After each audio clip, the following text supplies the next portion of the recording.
You could be the first one to call in.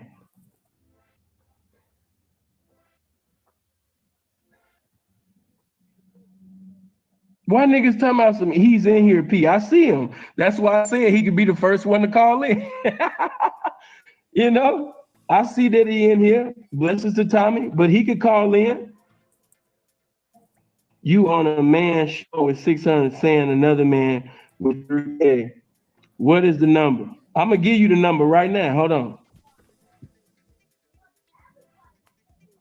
And what is this? What is this shit about with 3K followers and all that? I wouldn't give a damn if I had 20 followers by the grace of God. I'm somebody in real life though.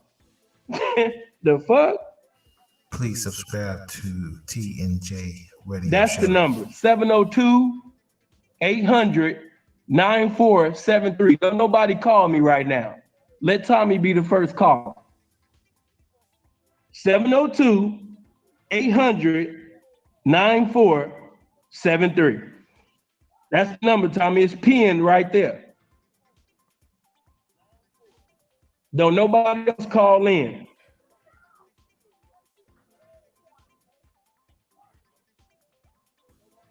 Right, Dre. They YouTube niggas. Come on, man. I'm not about to sit up there and put my business all out there, but man, y'all already know what lifestyle, even before I came here to Canada, even before I came to Mississauga, you seen me in Scottsdale. You seen the things that I've done. You know what my lifestyle is. Like, y'all in this YouTube world, oh man, he got 3K people looking at him. I gotta honor him and value what he's saying. Nigga, no. Hold on. Going out bad. He a failure. I said, so you're on a person's channel. Mm-hmm. Who that you said. Go ahead. Hello. Can you hear me? Yeah, I can hear you good. All right, cool. What's going on? First off, I want to address something that you said. Go ahead. I addressed the person who said, Tommy going out bad. He a failure. I said, so you're on a person's channel who at this current moment has 600 people watching them live. I will have 3,000. So if I'm a failure at doing this, then what would you call the person who has less than me? That would make sense, wouldn't it? That would be like somebody for having a 4-bedroom house standing in a person's house who has 1 bedroom. That's a silly argument. I don't know these people, and they're making dumbass arguments, saying things like that. Okay, but I didn't make that statement. And I didn't say it to you. I said it back to that person, right? Yeah, but you said something. If you notice, you said, I want to address something that you said. That's what you said in the beginning. No. I said I want to address something that was said. Okay. You said something about it during the show. You said it and then tried to come at me. I don't give a damn if I got 20. I'm still somebody. I'm talking to the person. Yeah, but I wasn't talking. They're dissing you. Yeah, but they're dissing you. If they say I'm a failure, then by logic, it would be like saying Kwame Brown's a failure for being the #1 draft pick, making only averaging 6 points a game. And you're saying it in front of a person who was the #1 draft pick and he only averaged 3 points a game. It's a weird argument. Well, it would be a weird argument for me because I wasn't the one that created it, and nor did I see it in the comment section. The moment that you was even called crispy, I told them to delete that immediately. So no, I showed you now. You responded to it on that. I don't think that you're a failure, not at all. I think that actually you're emotional. I think that you emotionally reacted today, and I think that you could have presided over this situation a lot better than you did. That's what I think. Hold on. Well, first off, a lot of people can say a lot of things about how someone reacted, how they made all those videos about you being someone underage. Everyone can react different. I would have said I would have reacted to that completely different. Right. So when someone says you're emotional, you were emotional then. Okay, well, let me. In response to what you were saying. I'm going to wait till you finish so I can respond. Well, I was just saying, by that logic, you're emotional then. For someone to tell a black man that apparently he ain't supposed to be emotional, off of emotions. I don't like the fact that y'all keep mischaracterizing, and I hate that crap. It's my show. My show's there for a reason. If you ain't gonna watch it, don't speak on it. Yo, Tommy's mad because he ain't giving him his credit. I literally said in my video what it was. So y'all just making up videos and talking about things that aren't true. He told me he was going to do something. My whole video was about a man of integrity. If I told you I'm going to call into this show, or if I told you, hell, hey man, I'm gonna hook up with you on Wednesday. And say you told people, hey, Tommy gonna come on the show on Wednesday. Right. If I don't know, I'm on somebody else's show, how would you feel about it? I told you I'm gonna do it as a man of integrity. Well, I mean, that wasn't my argument. It's not so much of what I would but that feel. Was my argument. Hold on. My argument. I listen. That's what my show was about. Hold on. I listen to you. Let me speak. That's not my argument. I'm saying that you just could have presided over that situation differently. I wasn't telling you that you shouldn't have feelings or an emotion towards it, but to allow it to govern you to the point where you went live about it when that's something that you could have handled over the phone. Hold on. Do you know and to go back to that situation, even with the minor, I wasn't on the internet in my feelings. I don't know where you got that from. Well, what did you said that could have been handled differently? How did I handle it? The way that you handled it was you went to the internet about it. You said I could have reached out. We wouldn't have. Hold on. Let me say this. Wait a minute. Let me say this. The only reason why we're talking about it now is because you ran to the internet. No. Well, whenever you ran to the internet. But okay, I wouldn't have been able to know about. I wouldn't even know about the discord between you, Tommy. I wouldn't even known about the discord between you and him if you had never went to the internet. I agree. Okay. I agree. Here's the difference. You won't agree that by logic of what you're saying, yes, I ran to the internet with my business. You then within seconds ran to the internet with two. I was reaping off the benefits of you being a god queen. You know what I mean? That's different when you're doing it. Well, I made more money than you.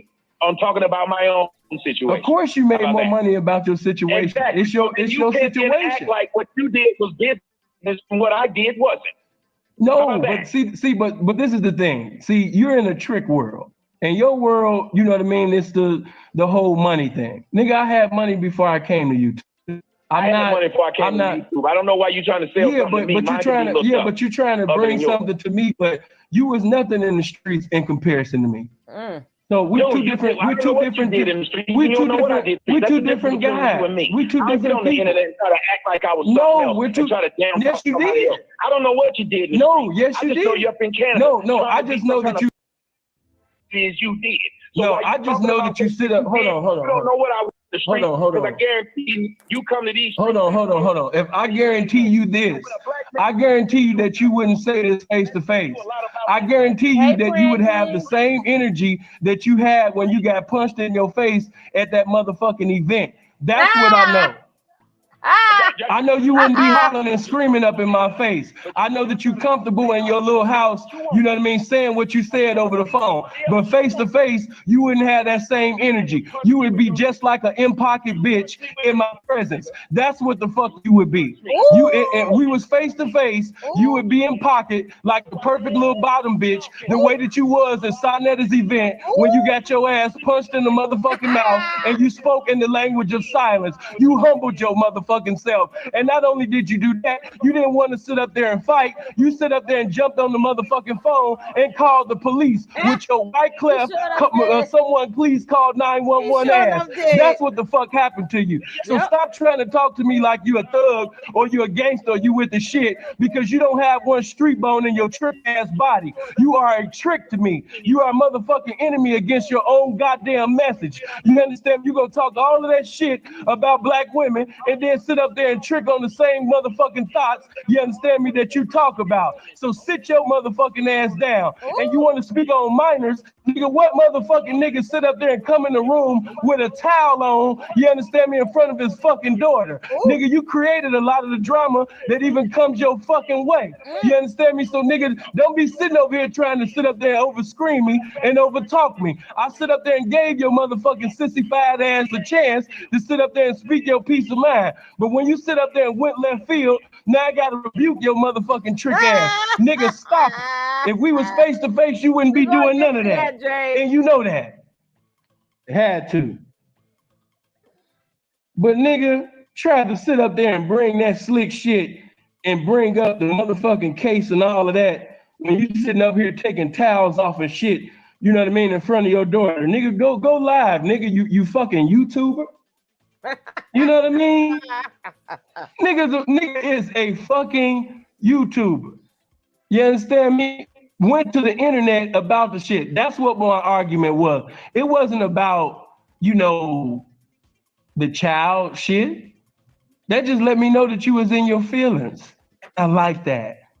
I like that. So please, by all means, run to the internet, make a video, have 6,000 people watching you. But when it all came down to it, when it was time to mentally respond, you emotionally reacted like a bitch and you ran your ass to YouTube. You know what I mean? You mad and upset. You know what I mean? That Kevin Samuels is sitting over there hot and you not. You know what I mean? You like a motherfucking old ass thought that used to be popular in high school, but now it's a new big booty bitch in school, and now you just jealous. You and your fucking feelings. Take your motherfucking ass to that soft ass platform. You understand me? And go cry about it, bitch. Cry about that shit. Hold on. Bad logic. I got 3,000 people, you know what I mean, watching me, and you only got, you know what I mean, 600. See, that's some YouTube shit. I'm having a conversation with you, you know what I mean, like a man. That's some YouTube shit. You know what I mean? Why did you even sit up there, you know what I mean, and bring that up? That's some YouTube. I got 3,000. I got 3,000, you know what I mean? People watching me and you only got 600. Nigga, I wouldn't give a fuck if I only had 6 people and it was all family members. Nigga, you still called in.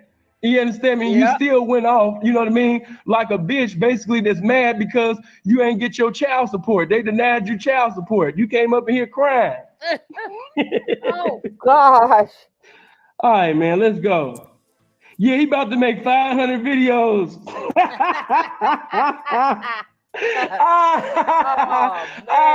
Niggas talking about change it up. Nigga, you must thought I was solo TV, nigga, or one of these motherfucking YouTubers or something, nigga. You know in my face you wouldn't have did all of that. Nigga, we seen how you handle business, nigga, in person. Nigga, you get hit in your mouth, nigga, and you call the police, nigga. All of that screaming and shit. The nerve. All right, let's go. Let's take some motherfucking calls. The nerve. Just talking crazy. Just got saucy on the. Oh my God. Oh, I just wanted y'all, whoever don't know about Sinful P, you have to check out his channel. Well, we're gonna get to that. Then we're gonna get back to him whining. We're gonna get back to him whining.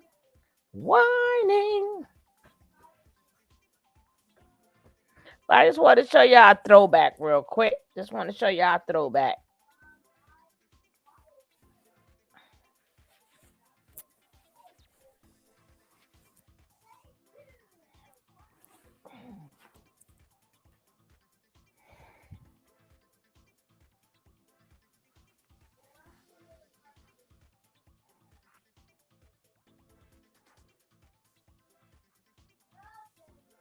But he got it. I used to check out his channel though. But hold on.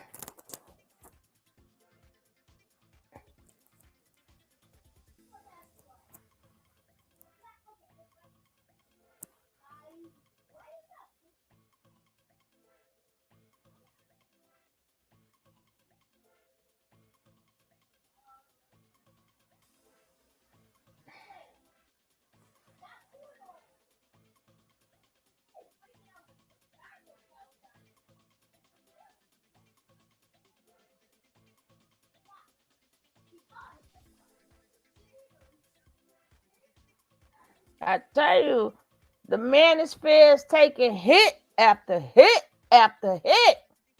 Y'all manosphere people are taking nothing but hits, baby.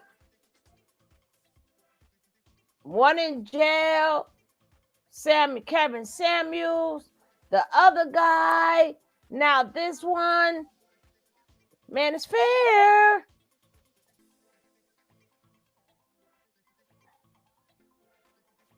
I'm just saying.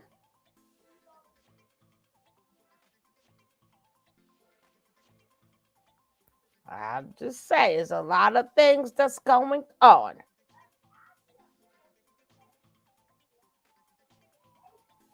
First it was Kevin Samuels and all that. And there's three of them. Oh, this guy got a nice one going on. Let's see what he talk about. Let's see what he talk about.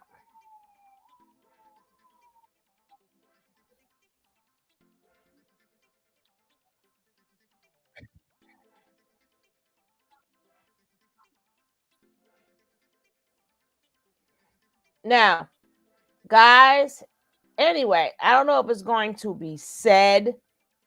I don't know if it's going to be said. But anyway, he passed away from the big three letters.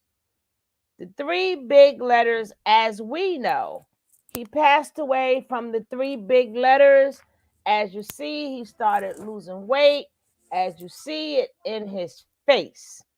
See, you can't keep doing stuff and think things ain't gonna catch up with you. My man Nature Boy, he said it the best. He said if you in jail, you belong there. Cause karma is a well, let's just hear what they got to say. No, not them. Not them. Hold up. What am I doing? Okay. Let me get out of here. Yes, the package. Yep. And this is why, a lot of people stop going to church too, because that's pimpology. A lot of these pimps, a lot of people don't want to admit, but a lot of these pimps learned their stuff from the preacher. That's why they call it the church. That's why they call it the church. They get their swag from the preacher. They walk from the preacher. They cadence from the preacher. They're just saying other things out of their mouth. But a lot of them started in, that's right, Don Juan. Don, baby, we're going to get into that too. See, I want to, start talking about the game. The game. Okay? We're not going to be sitting up in here. We're going to learn about the game. We're not going to be sitting up here just stuck on nature nut and them people. We're going to still continue to do them people as things come up. But they got the game from somebody. And then they got the game from somebody. So we're going to explore the game. You guys, are you guys ready to explore the game? It's so much game out there, guys. So much more game. I hope I got the YouTube. I hope you mean me, James. I hope you mean I got the Warriors. We're going to need them. We're going to need them.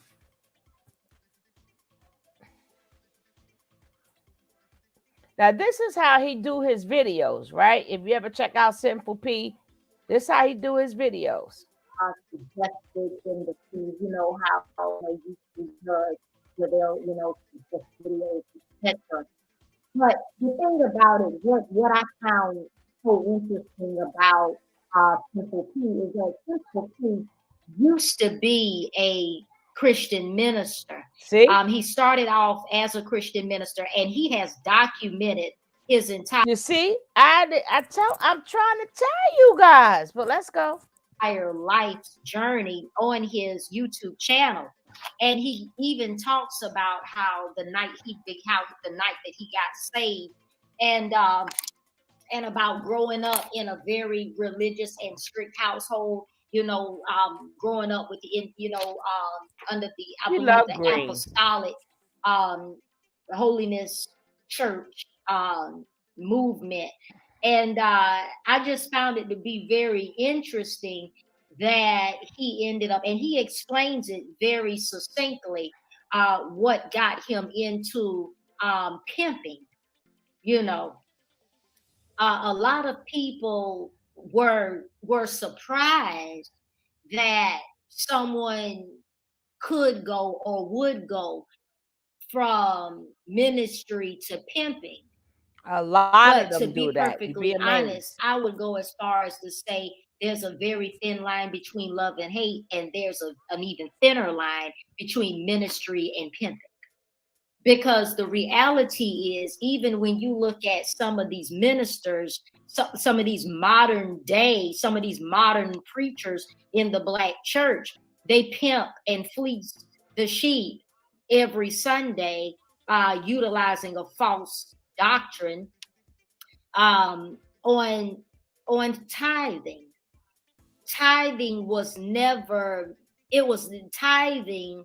When the Bible talks about bringing 10% into the storehouse, it was not talking about bringing 10% of your check.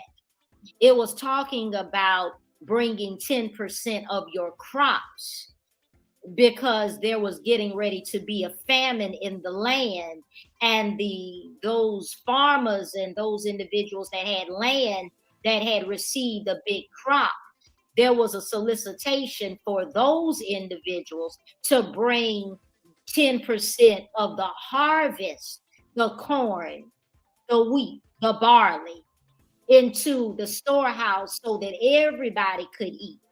So that when the famine comes, you won't have just the farmers that are able to eat and stay alive, but that everybody will be able to get a piece of bread.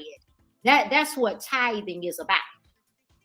That is the real theological understanding, and that's the real proper teaching on tithing. It was never about 10% of your money, but you have these seminary graduates that mount the Risen platform each Sunday, and they start preaching from Malachi, will a man rob God? You rob God in so many other ways that don't have nothing to do with what's in your pocketbook and in your wallet. You rob God when you don't use your gifts and talents in a way that edifies God and that edifies the people. When you don't do what God is created you to do, you're robbing God. Because if God gives you a gift free and clear, and then you turn around and you don't use that gift, to help and to serve God's people, that's robbing God right there. It doesn't have anything to do with, a dime out of every dollar you got. That ain't what it's about. And let's just say that is what it was about. And let's say that out of New Birth, let's say that New Birth in Atlanta got 30,000 members. And let's say that the average yearly income of everybody in there, the average of everybody is 35,000. Then that means that everybody is bringing in at least what? At least $300 a month to the storehouse. So if everybody in New Birth is bringing at least $300 into the storehouse, they 10% of their earnings, and that's an average. That's a lowball figure. Then why is there such a disparity, and why is there such an impropriety when it comes down to the haves and the have-nots? You shouldn't have no single mother in New Birth on the bus if everybody is bringing 10% of their check. Okay. So that is never what it was about in the first place. So this whole idea about pimping, pimpology, and ministers, there is a thin line between pimping and preaching. There is a thin line between a pimp and a preacher, because I surmise and submit that many preachers are pimps. They just, and why do you think that so many preachers in the back in the 60s and in the 70s. Why do you think so many black preachers love pulling up in Cadillacs? Yep. That was the car of choice. Yep. And pimps, their vehicle, their car of choice was a Cadillac too. Why do you think that was so? Okay. What do you? She's saying the same exact thing I was saying. I really appreciate what she's saying. Okay, if the gospel was free, these pastors do not need to be paid for saving lives. Church is the biggest scam. First of all, you're absolutely 100% true. But the problem is they claim that they don't follow the Old Testament. They follow the New Testament. Tithing is in the Old Testament. So we done away with the Old Testament. We should be done away with the tithing. And let's not forget that Jesus preached on the byways and highways, right? Jesus never had a church. Jesus never had a church. He preached where he felt he needed to preach. He went out to people who needed him, number one. Number two, the Levites was in charge of the priesthood, if you know about the 12 tribes. So, what was the Levites' job, right? So, if our pastors are now doing what the Levites used to do, Jesus destroyed selling in the... Oh, he tore that place up. He tore that place up, Bobby. He tore it up. He flipped tables and everything. Not in his father's house. He tore it up. Right? Exactly.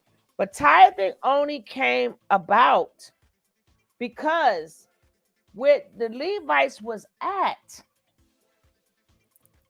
their land was barren. It wasn't producing any food.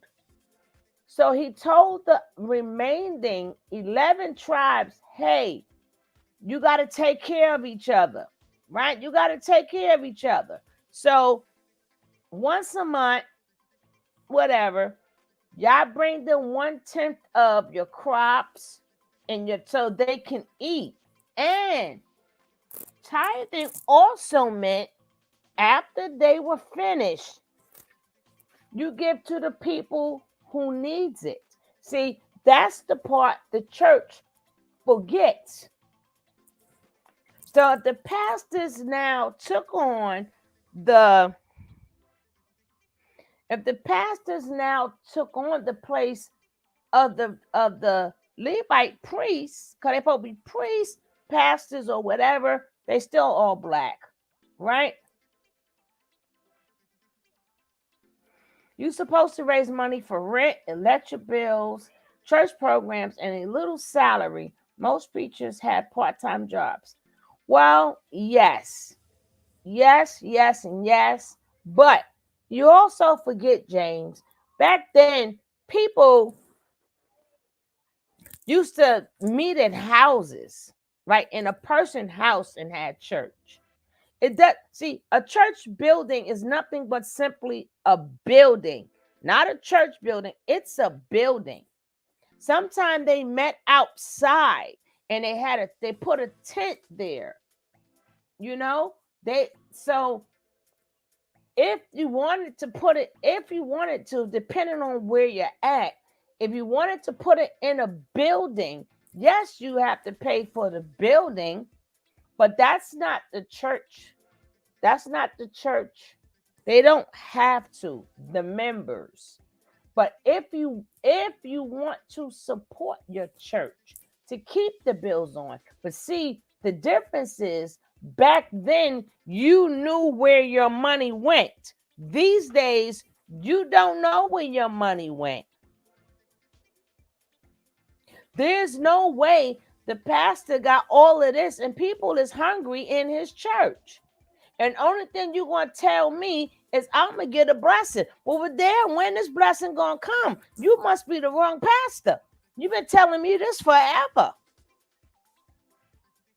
Oh, let's pray for her. I don't think your prayers is working. People still effed up.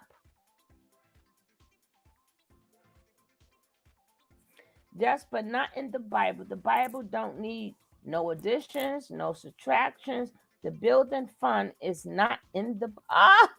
yes, it's not. And what about the money for the people?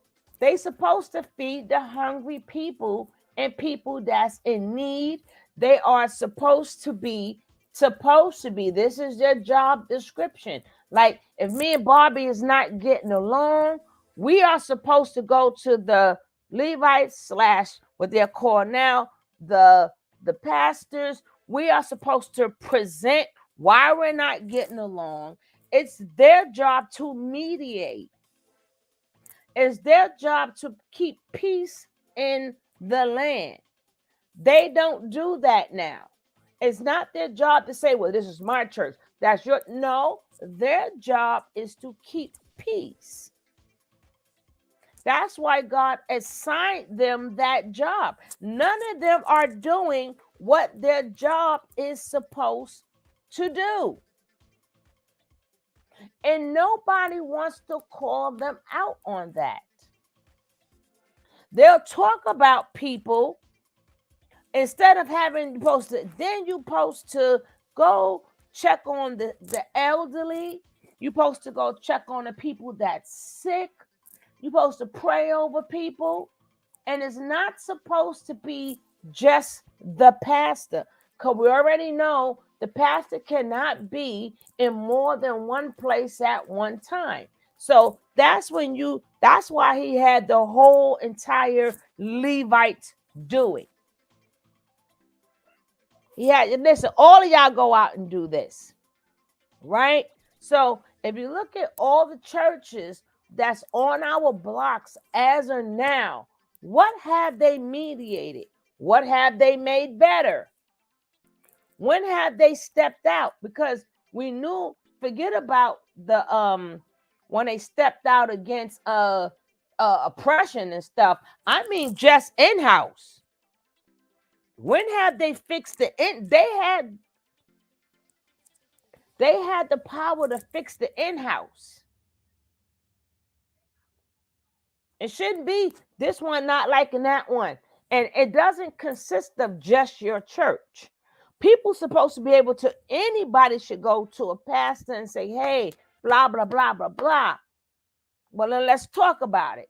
That is their job. People better get in their Bibles. That is their job. It would be a lot of less hate that we have for each other if our pastors did their job. We don't want to hear about we're going to get blessed. We don't want to hear about one day money is coming. Yeah, we hear that crap all the time. But we're still hating each other and pow-powing each other because we don't have nobody to go to.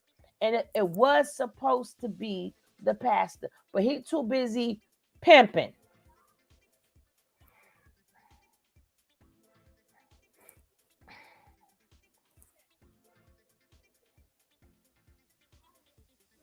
So let's finish with the Sinful P. I listened to him sometime.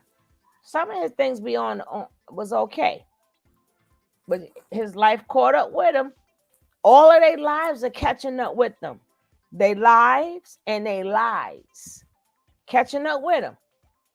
You think that was all about? I mean, it's very clear. It's very clear, is it not?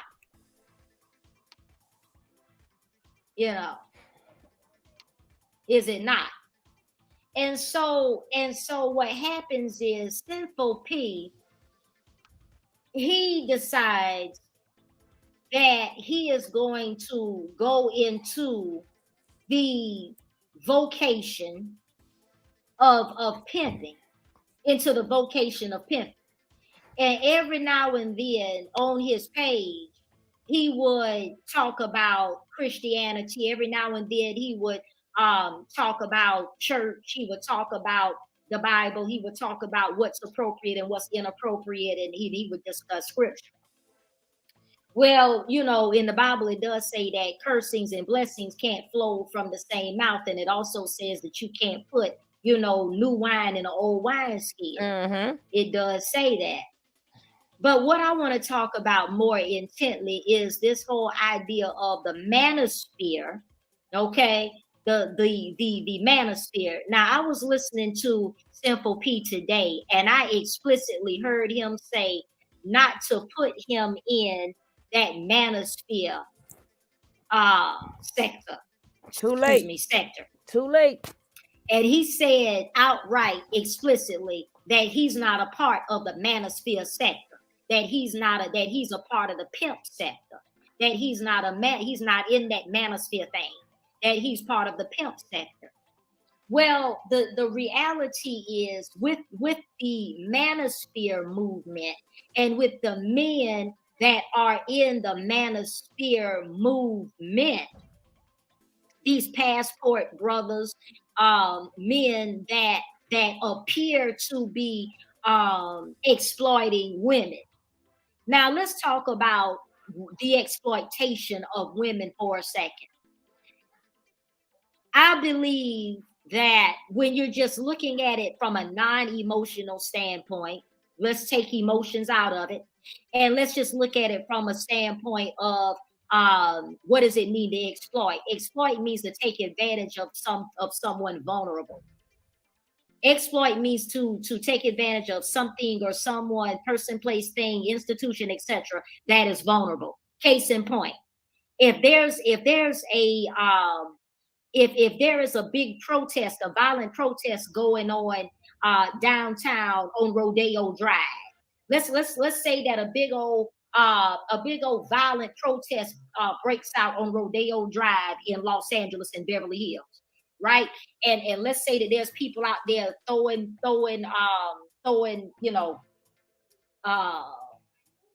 tear gas bombs and all this type of crap, and the police ain't showed up yet, and people are just out there just, you know, protesting and rioting and all of that, right? Okay, now on a regular day, Monday through Friday or Monday through Sunday, you walk into any high scale shop on Rodeo Drive, you walk into Hermes, you walk into Gucci, you walk into Burberry, you walk into these high end stores, and you will be met with security. There's an armed security guard many times in these stores to reduce the effect of the store being vulnerable and not being able to be exploited by way of shoplifting or theft. But if the circumstance and situation is of such where there's a riot going on outside or whatever, that very store that was fortified under normal circumstances now becomes vulnerable under different circumstances, and a person can go in there and clean them out. So so therefore the store has been exploited. The goods have been spoiled in the store. So a lot of times you have with pimps or whatever the case might be. Now, I don't take for a second, don't think for 1 second that I'm condoning hoeing and pimping. I don't condone hoeing and I don't condone pimping. Okay. I mean, the reality is prostitution is the oldest profession, you know, in the world. Prostitution was around probably during the times of cavemen. Okay, maybe before that. All right. So this whole idea of hoeing and pimping goes together like a hand in a glove. You can't have a pimp without a hoe. You can't have but guess what? But you can have a hoe without a pimp. Catch teeth. You cannot have a pimp. A pimp cannot exist without a hoe, but a hoe can exist without a pimp. True teeth. See, a lot of times the pimp will tell the hoe, because the pimp is hoping that he will catch the hoe vulnerable. See, that's the modus operandi of a pimp. is that he wants to catch the whole vulnerable. What do I mean by vulnerable? He wants to catch her, you know, with her pants down, literally and figuratively. He wants to catch her, you know, with maybe this girl see that maybe she just got off the bus. Maybe she just arrived in the town and got off the bus at the Greyhound bus station. Okay, got off the bus at the Greyhound bus station. And see, nowadays the pimp ain't pulling up in no kitted out, you know, Cadillac Eldorado. The pimp is pulling up now in a Benz. The pimp is pulling up now in a Range Rover. The pimp is pulling up now in a Benz. The pimp is pulling up now, you know, in a little teeny tiny little baby, you know, Rolls Royce. The pimp is pulling up now in a Maybach. And the pimp is pulling up right there at the Greyhound bus station, right? And he's watching to see what girl is going to get off the bus that's looking lost and dazed and confused. That's looking like she looking for something but don't know what she looking for. Okay, then this man come and roll up on her and whatnot and whisper a bunch of sweet nothings in her ear. And girl, and within 2 or 3 days, he done took her to McDonald's. He done took her to Lenox Mall and bought her a couple of pieces of outfit, you know, done sexed her down and done knocked her bottom out or whatever at one of these, you know, travel lodges, Econo Lodge or whatever the case might be, or whatever the case is. Tried to see whether or not she would take some drugs or whatnot. If she is a drug head, okay, she's a worse drug head now. And if she ain't, she'll be one in 36 hours. Okay, and before you know it, she on the whole stroll because she thought that she was getting in that car and she thought he was just being nice. She thought he was just a cute young man. She thought this and she thought that. But little did she know that pimp was running a bill up on her. He was like, okay, I took you to McDonald's. That's $10. Okay, I took you to the hotel. You're going to pay for that out your ass. Okay, that was $60. We was there for 3 nights. Okay, that's $200 with taxes and fees. Okay, then I got to pay for gas. Okay, and then I bought you these little couple of rags out there at Rainbow and from City Trends. Okay, and then I took you over here and bought you some little cheap-ass little shoes. And then I took you over here and got your hair did by Keisha and them. Then I took you here, took you there, took you there, took you there. Right, so now that's $1,000 or whatnot. That's $1,000 bill he got on this brand new whole head, and she don't even know that she's on the payroll. She don't even know that she's a hoe. She don't even know that she just been pimped. She don't even know. Okay, but he done locked her down because now she owed him $1,000, and she didn't even know she was clocked in on the job. She didn't even know she was working. That's right. She didn't even know she was going through orientation. When she was in that damn Econo Lodge with her damn legs up in the air, thrown back. Okay, she didn't even know she was being that was her orientation. Yep. She didn't know she was being onboarded by being on the bed, on her back. She was being onboarded on her back, and she didn't even know it. She didn't even know it, child. Okay, her head was on a swivel because she was riding around in this here car. Her head was on a damn swivel because she was in a Benz, child. Her head was on a swivel, child, because she arrived to Atlanta, okay, on a damn Greyhound, and she was riding around 285, girl, all the way outside and inside of the damn perimeter, girl, in a Benz. Okay, this is the situation. This is how these females get turned out, or whatever the case might be. So what these pimps do, girl, they sit back and they caucus, they convene, and they conference, girl. They caucus. Who do they who do they caucus, conference, and convene with? Themselves. They caucus, conference, and convene with themselves. Girl, these young pimps like this boy here, child, they don't sit up and caucus and conference and convene with no other pimp, child, because they feel like don't nobody else know more than them.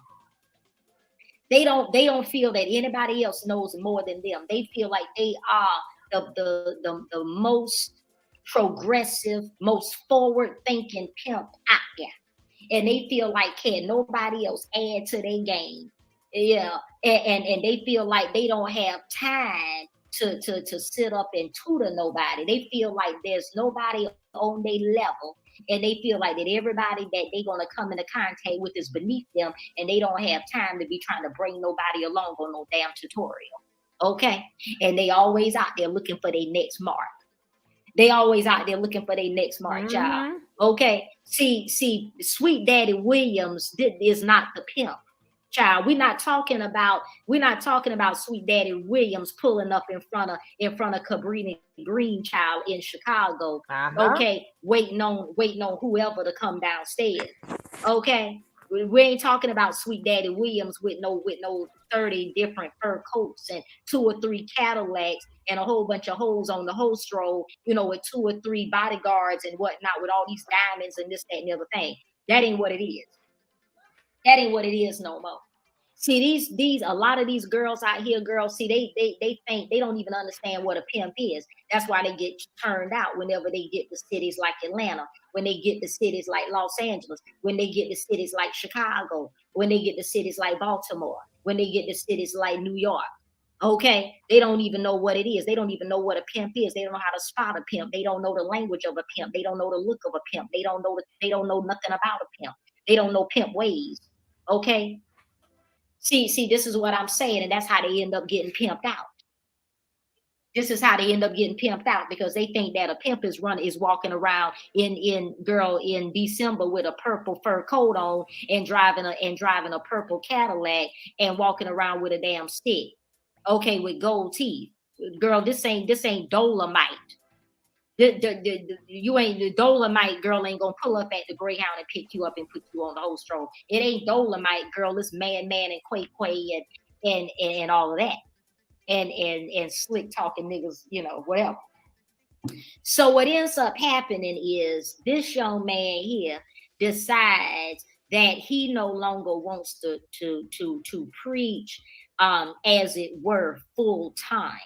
He wants to, be able to kind of preach when he want to, pimp when he want to, and ebb and flow and coexist in both domains and coexist in both worlds to benefit in both domains and in both worlds, however he sees fit. See, it's talkiology. It's the language. He says something, and I heard him say this today, and I'm getting ready to play it for you, and this is going to confirm everything that I just said. And this young man is only 38, and he's dead now. He died. Now, when he died, I think it was a couple of days ago. Okay, and there's a lot of mystery. There's a lot of mystery and a lot of talk around how he actually died and the circumstances by which. Now, I'm not going to repeat any of that because I don't know what's true and what ain't. And I know that he has a lot of enemies. So I don't know what's reliable and what isn't. But, it's safe to say that he's deceased. I believe that he is, in fact, dead. And I do know he was a pimp because he said it. I saw him say it on his page. And I listened to him enough to know what his game was about and how he was coming. Now, the thing about it is, you women out there, you think you waiting on Sweet Daddy Williams. You think Sweet Daddy Williams is the only pimp in town. No, your pastor might be the greatest pimp in town, and you just don't know it. Or you are seeing your pastor. See, a lot of women out here that go to some of these churches that are single. Some of you single women out there that are not married. Okay, you got all these kids from all these different men. You ain't never been nobody's wife or nothing like that. Ain't looking to be and won't be and all of that. Okay, and you go to church on Sunday, and in your mind you fantasize about that preacher up there being your husband, or you at least being with him in the bed, and you flock. A lot of you women, you flock to some of these churches because you like to be affiliated and associated with certain preachers because that makes you feel good about who you are. It makes you feel good to be able to say, that you are a member of New Birth. It makes you feel good to be able to say that you are a member of XYZ church. It makes you feel good to be able to say you go to ... ABC and 1, 2, 3 because somehow or another you believe, think, feel, and etc. That somehow or another that your relevance increases, your level of relevance and your level of value increases simply because you are on the membership roster over at New Birth. Child, Jamal don't know you. Girl, the Black Angel don't know you. He don't know you, girl. He don't know you pick another struggle because trying to lay up with Jamal ain't it. Okay, let me tell you something. Never mind. Let me not get into that. Laying up with Jamal ain't it, girl. Jamal has learned his lesson. He not gonna be caught in no more damn scandal. Got no damn woman. Okay. He got the word, child. He got the warning from on high. Yeah, okay. God. All right, sure girl. And did. that word, that warning scared the shit out of that nigga. He ain't gonna get caught up no more. Yeah. Okay. And if he do get caught up, girl, it's gonna be something off the chain. Okay. Oh, he got caught up. That nigga learned his lesson. Okay. Oh, yes, he did. Now, back to these pimps. Okay. The pimp game have changed. It ain't Sweet Daddy Williams, girl. It's young guys like this. Do you not know and understand that there are pimps in the high school, that some of these damn students and shit are pimps? Did you not understand what in the hell I just said?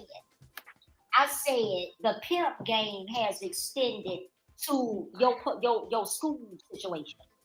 Don't you know that some of these kids, some of these boys and stuff at some of these schools and stuff are pimping some of these little girls or whatever? You didn't know that? You didn't know that? Tell it. When your daughter come home with a brand new pair of shoes and you know damn well you didn't buy them, you need to be asking the critical question of where did you get those shoes? Where did you get that outfit? Who paid for you to get your hair done? Where did you get all of that from? Tell it. And a lot of times it be some older nigga that she talking to that hang around the school, some older nigga, 21, 22 years old, that be circling in the parking lot and whatnot after school because he knows that the little cheerleaders and stuff out there be out there for cheer practice and all of that. God, get away from me. Okay, then he called over there to the car and whatnot and asked if she and her friends want to go get a pizza. Or if she and her friends want to go to McDonald's. I can't say or if that she and her friend XYZ. So the first time they take them, he'll take them as a group so they won't be insecure. Okay. Okay, then the next time he pull up and he catch the one that he want off by herself and talk to her and get her little phone number. And talking to her on the phone and asking her what size shoe she wear. And he pull up with a brand new pair of Jordans that he done paid $250 for. And got her head all the way on the damn swivel about some damn shoes. So he gonna put them shoes on her feet, and her feet gonna be in the damn air. Baby, I gotta get her on here. I be trying to tell you guys the game. That's why I done that. Don't hate the player, hate the game. We're going to keep this game going. Now, who heard in the news recently with that 12-year-old girl? That 12-year-old girl left to go be with that grown-ass man. And the mother on the news. Girl 12. The girl was 12. Who heard that on the news or saw it on one of y'all news feeds? Who seen it? And everybody keeps saying, not my daughter. I raise my kids better. I'm telling you guys from what I see a lot of you parents think that way. But one thing you cannot give your child is what a man can give them. Like, you're beautiful is different from a man saying to your child, you're beautiful. I work with kids. I'm trying to tell y'all these things.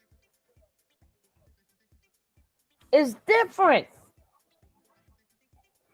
You're beautiful is father's telling a daughter they're beautiful is different from when a man tell them that they're beautiful, because they know mommy and daddy and family members are supposed to say that. So they listen, but they don't take it in until a man, oh, you know, you so pretty. Oh, you look better than all of these girls out there. See, that changes the game. You look better than all of them. Stop saying not my child. It be them. Be a parent, not a friend. Exactly. But sometimes parents, I'm sorry to say, but sometimes parents, man, they get a bad rep because these kids do what they want to do. And the kids don't know. The kids don't know they trapped off in it because they babies until they all the way in it. And once that man, that no good piece of ish, enters your daughter, now in her mind, we on the same level. That child now feels that me and mama on the same level. We both getting isnick. We're both getting isnick. We're on the same level. Now at that point in time, you can't tell your child nothing because she's getting her joys fulfilled. And the men know that. The men know that. And once they get you away from your mother, they got your child. They got your child. Same way with our sons. Even in the Bronx tale, he had a vet. That girl said she ran away because they didn't care. She ran away to be with that man. She ran to be with that man. She ain't run away. She went to be with that man, if that's the same case. Now, if y'all watch the Bronx tale, his father had a good job. He worked on the bus. He did an honest living. But when somebody else say, hey, I can offer you this, I can offer you that, everything your father did go out the window. It goes out the window. And that's how they catch your kids. That's how they catch your kids. They get your daughters sexually, and they get your sons to want to make that money. Yo, you got how your pockets doing? You all right? Nah, I ain't got no money. There's some money for your pockets. That's how they start. They started like that. Then it's, oh, can you go drop this off for me? Yeah, no problem. Remember, they done gave you a little bit of money. Now, could you go drop this off for me? Take this to such and such and such. Why? They know the police ain't going to stop them. They know the police is not going to stop them. And then the kid don't even know they're a runner. The kid do not know they are a runner. And then is, you want to make some more money? Okay, now do this. Now do that. It's not safe. It's not safe. So you could be the best parent ever. The worst mistake you could have though is not my kids. That's the worst mistake you can make. Because the minute you say not my kids and your kids grow up to be something, it's going to be your grandkids. Now your grandkids, oh, my kids is this. Then it's going to be your grandkids. Or if your kids messed up, then your grandkids is the one that's the good ones. So one make up for the other. But don't be so quick to shoot people down and thinking this person is a bad mother because they don't tell your kid too. But let's go. Because she kicking it. I need her over here.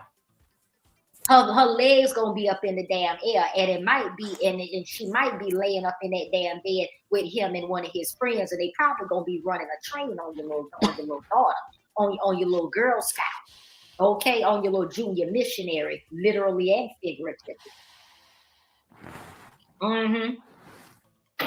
Anyway, back to this boy here that said he was a pimp. So 38 years old, he is dead. Okay, let me play what he said because I found it to be interesting. And this is going to bear out everything that I just said about the conversation. You never had to work and sexy all your goddamn life. You never had to work for the attention. Women have come to you and initiated conversations with you. But now that you're in the lifestyle of pimping and hoeing, where things are a little bit different, a lot different, you're going to have to get at these hoes. You're going to have to sit up there and make something happen. And I know that some of y'all in high school and college, you was told that you was the gift of God and you just so handsome and, oh, you look so good. But see, in this lifestyle, you're going to have that game flowing out your belly and out your mouth. You're going to have to be able to convey that information. You can be attractive, but a real hoe ain't going to be attentive unless you got some game coming out your mouth. Did you hear what that nigga said?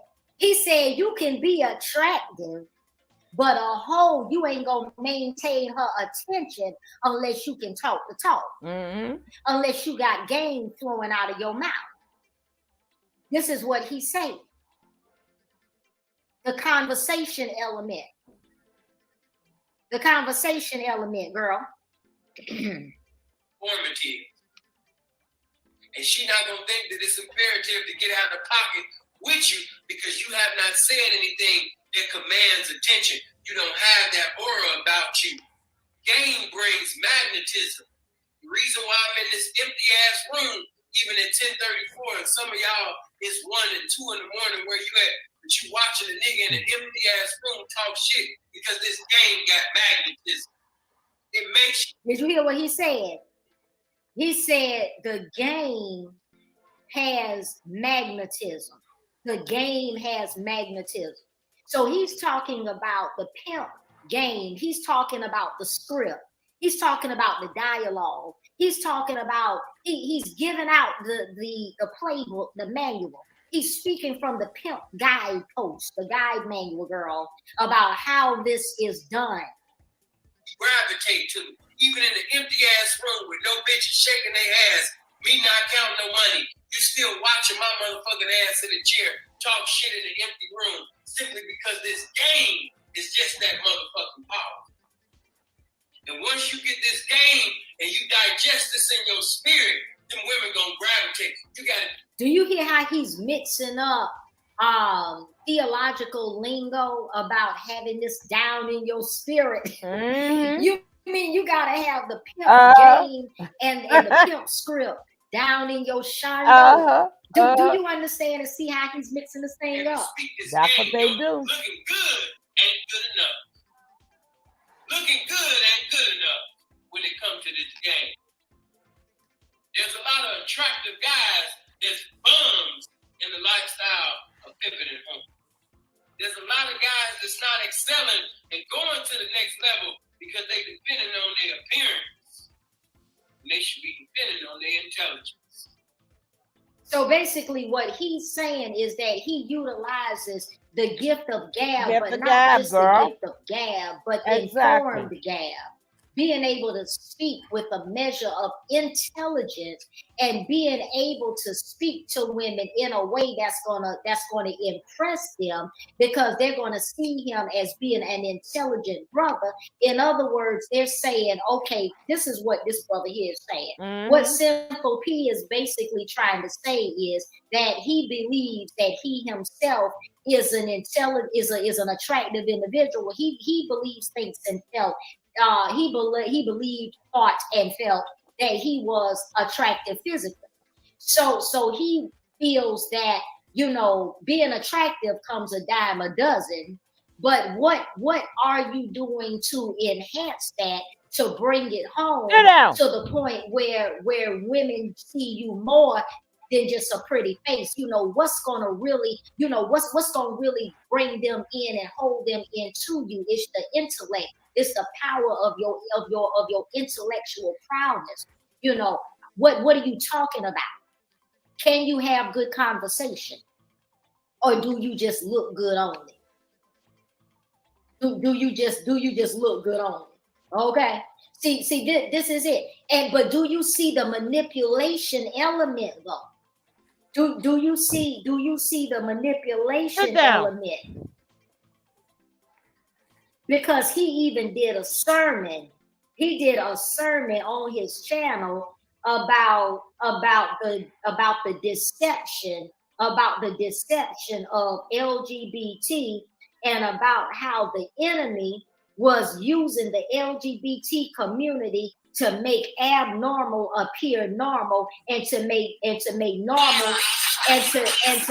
normal appear abnormal.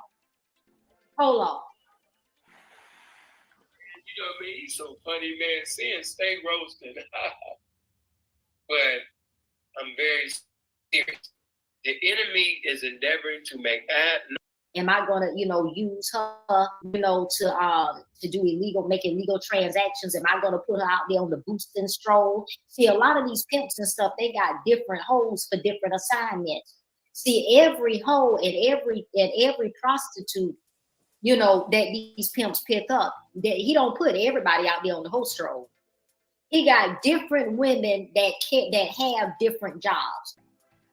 Some women are just boosters. All they do is boost. All he do is drop her off at the mall and let her go in there and steal everything. And if she happen to get picked up or whatever, he'll go bail out. Okay, but her job is to go steal. Whatever. That's her job, to go and steal. Okay, so he have a group of boosters. He might have like 5 or 6 women that he just sent out to boost. And the boosters, the women that he have on the host roll that just go out there to boost and steal, they gotta have it. So he paid them with drugs. He ain't gotta pay them with no money or whatever. So he start changing them anyway. Baby. They going in the mall and stealing shoes and stealing clothes and stealing perfume and stealing makeup and all that stuff, and bring it back to his main hoe, right? Or bring it back to some hairdresser or whatever. Because remember now, a lot of these pimps and whatnot, they launder money too. And they launder their money through legitimate businesses like barbershops and beauty shops. Come on here, right? So what they'll do is, okay, the pimp or whatever, he'll get all dressed up all nice or whatever. And he got a couple of barbershops to go by. He got a couple of beauty salons he'll run into, a couple of nice salons or whatever. He'll go in and say, hey, listen, what kind of makeup do you use? And she might say she used, MAC or whatever. Then he'll be like, okay, well, what's your shade, or what, what's this, what's that? Put in your MAC order. Give me your MAC order. I got somebody that'll go and get your whole kit and caboodle from MAC or what have you. Just give her $200 or whatever the case might be. That woman will go in the MAC store and steal you $800 worth of MAC stuff, and all you paying is $200, right? And then, or all you paying is $350 or whatever, or $450 or whatever. So you paying $450. The woman done went in there and boosted all that MAC, right? Okay, and then give it to and then bring it back to the pimp or whatever. And then the pimp, or no, ain't gonna take it to the pimp, girl. Take it over there and tell the booster to take it over there to the shop.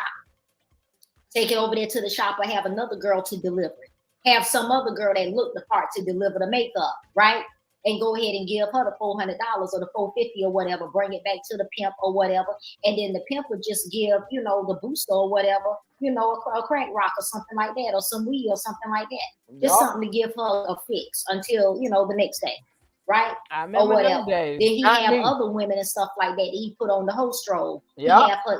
He have his elite hoes, his top draw hoes or whatever that he send out there to North Georgia. Send her out there to Dunwoody, send her out there to Sandy Springs, send the top draw hoes, to uptown or whatever, and then send, all the little, the other hoes or whatever that really don't have the level and the class and the sophistication or whatever to service those kind of clients or whatever. That's your back door, down the alley. Hoes that, give $20 blowjobs, in the car at the stoplight, for $20, then you got them kind of hoes or whatever. So the thing, what I'm saying is, this industry of hoeing, this industry of hoeing and pimping, and these pimps and stuff like that, I'm telling you, pimping cannot exist without hoes, but hoes can exist without a pimp. Hello.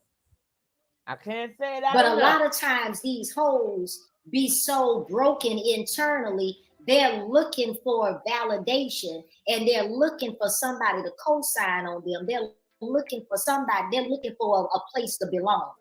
They're looking exactly.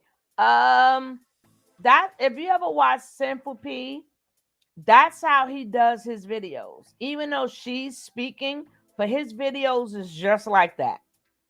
It's just like that. So again, you got these, they love the misunderstood girls, right? They love the pimping ain't easy. Nah. They love the misunderstood girls. Ain't nobody understands me. I'm the black sheep of the family. And they like, oh yeah? Well, come on over here. Everybody will like you. You would be welcome. Come on over. Or they take young girls that was abused and get them abused more. It's a special place in hell for these people. See, and of course these pimps, of course they yesterday was a sad day for them. Yes, yesterday is a sad day for them. But when you think about it, you like, damn, they made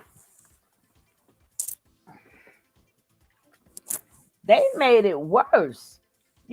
When you make somebody life worse, but you're a pimp. Pimps like that. They like getting free money and and abusing you and stuff. You got my money, pow, pow, pow, pow. You ain't do this. Just like Nature Boy. Slap her, punch her. Dude, that's what they do. That's what they do.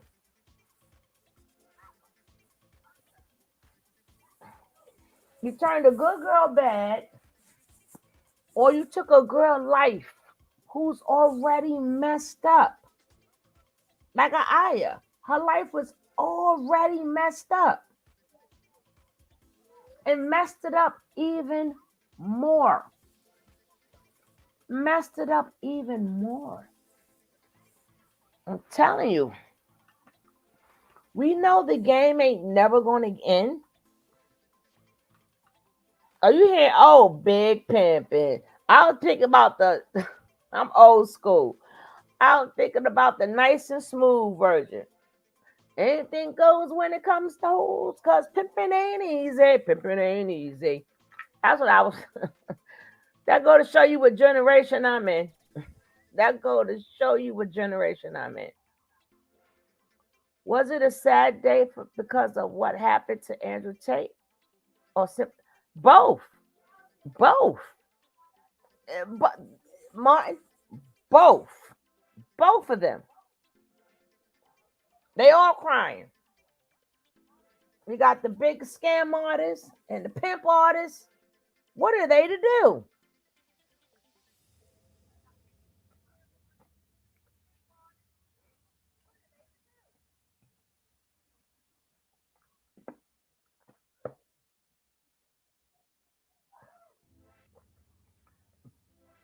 Like, damn, 2 down. 2 down. God damn it. What the world is coming to an end. But the thing is,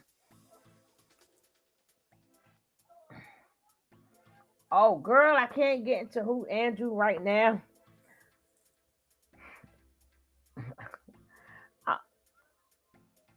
I'm a senior citizen in my grade.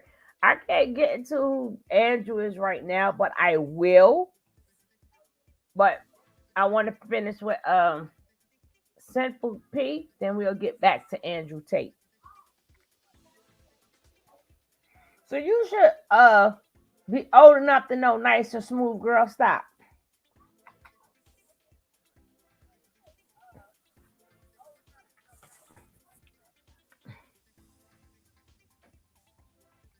For a space to belong. They looking for a sisterhood. They looking for a brotherhood. They looking for a family, right? Hoeing and pimping is a culture in and of itself. It's a culture, right?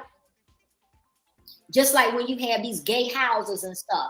Remember now the ballroom culture in New York, and you have these gay houses, the house of extravaganza, the house of la beige, the house of this girl, and the house of that, or whatever the case might be. And those gay kids, they go and they stay up in that house and they dance and they steal and they do whatever they need to do to make sure the damn lights stay on at that damn house, right? To make sure that everybody eat, girl, even if it's oodles and noodles every night, girl, to somebody get their stamps, okay, and stuff like that, girl. Until whoever pull whatever kind of stunt job they gonna pull, girl, or whatever, child, to get some money into the house or whatever. Same thing with hoe culture. It's the exact same thing with hoe and pimping culture. And these pimps, girl, and you gotta understand, pimps aren't just Sweet Daddy Williams. You got some pimps, girl, with PhD. Mm-hmm. Girl, you got some pimps, girl, that are medical doctors. Don't get this thing screwed up and confused and contorted and contwisted, girl. You got some pimps, girl, that run Fortune 500 mega companies. Girl, you got some pimps, girl, that are executives at Fortune 500 companies, girl. You got some pimps, girl, that are tenured professors at prestigious colleges.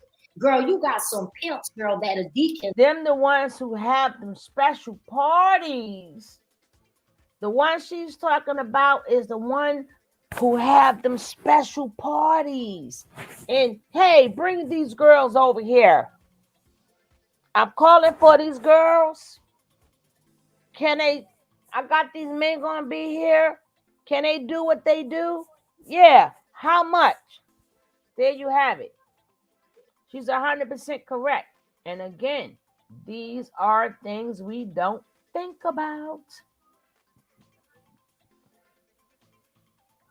These are the things we don't think. Oh, you're gonna learn now, Brandy. Cause we're gonna be busting a lot of them up.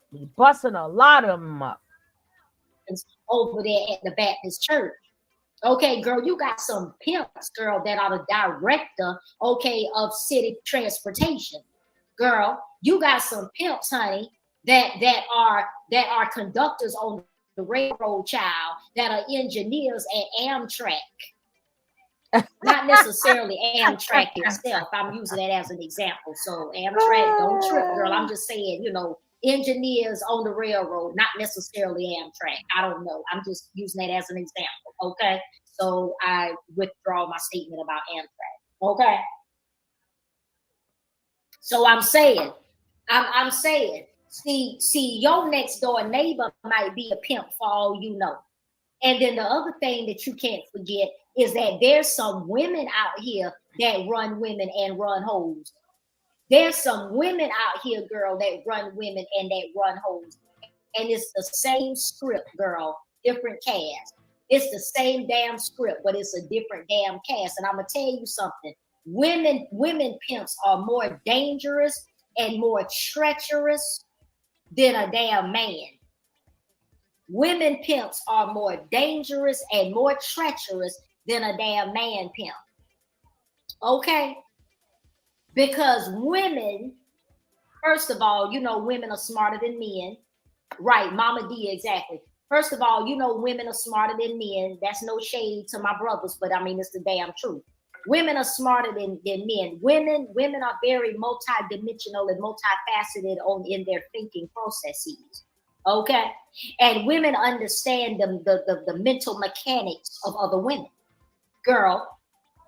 So you think about the vulnerability of women and how vulnerable and shit women can be sometimes. Okay, I mean, even go back to shit. I mean, let's just keep it above. When women are on their periods, okay, women are the most vulnerable and off the chain and unreliable and unpredictable and all of that other shit, girl. when their period is over. Just stay away, girl. Just stay away from them and stay away from whatever. Women on their damn period. I'm telling you now, the girl is like a hairline trigger. You don't know what you're gonna get. Okay, because they all off the chain. Now, and that's true for everyone.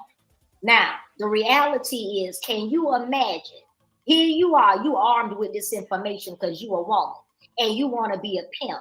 Girl, you want to go out here on this whole stroll. But it ain't, but your interest ain't so much that you want to hold women out and you want to be a wholesale, punani pusher. That's not your interest. Your interest is control and manipulation. You don't give a damn if she give 10 blowjobs or 1 blowjob or no blowjob. You don't give a damn. It's about control, right? Okay. So you, my girl, so what you gonna do, child? So you gonna bust the move, child, and start you a little charity. You ain't gonna do no 501c3 because you don't want no federal, you don't want no federal oversight. You don't want the feds in your shit.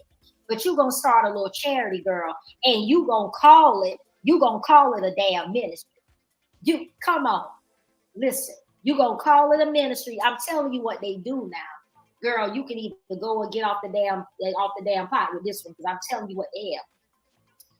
And see what y'all like to do, what you pimping females like to do. I'm about to pull your damn card and I'm about to put your shit out there on Front Street, girl. And I'm driving y'all, girl, down the road, child. So buckle up your damn seatbelt, girl. We'll be there after a while. So what y'all like to do, y'all like to start these charities and shit. And y'all like to call them, ministries, and y'all like to call it outreach and bullshit like that, right, girl? Yep. You're full of shit, right? Yep. And what you'll do is you go out trying to seek and find, girl, you like a roaring lion seeking, girl. You out there seeking. You out there seeking women that you feel can benefit from your organization. And the goal, mission, and objective of your organization is to help disenfranchise young women between the ages of 18 and 21 who have been displaced and blah, blah, blah, looking for a job, and all this type of shit, right? Between the ages of 18 and 21. Because you already know that between the ages of 18 and 21, if she need a place to stay and all that type of shit, she probably a runaway. She probably a runaway in your city where your damn charity is at. She ain't from your city. Because if she was your damn city, she'd be over at her auntie house. She'd be over there at her nigga house. She'd be over there at her Aunt Gertie Mae house. She'd be over there at some damn body house. Okay, she wouldn't be trying to fool up with you and your damn charity. Okay, so that's letting you know right there. But see, you did that on purpose. You set your shit for ages 18 to 21, girl, because that's gonna be like your little. That's how you vet your candidates and stuff.